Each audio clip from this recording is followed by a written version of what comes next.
My name is Haley Burleson. I am the Field Marketing Manager of Mote Marine Laboratory on Summerlin Key. We are a marine science nonprofit. Our mission is to help protect the oceans and educate the public.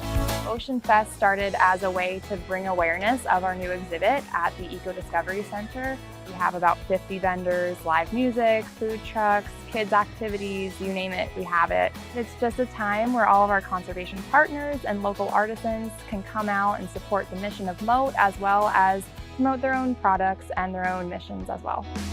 Mote's Ocean Fest focuses on Mote's coral reef research and restoration down here in the Florida Keys, but also all of our other partners who are focused on ocean conservation, coral reef conservation, environmental conservation, what have you. Well, this is a really cool event for the public to really get in touch with our scientists. So we have this large booth where all of our scientists are kind of divided up and they can talk about their research. They have some activities that give examples of their research. They have their posters there. You can play with some of their stuff too. So it's a really great time for the public to come in and learn from our scientists. You can find out more about Ocean Fest at mote.org/oceanfest.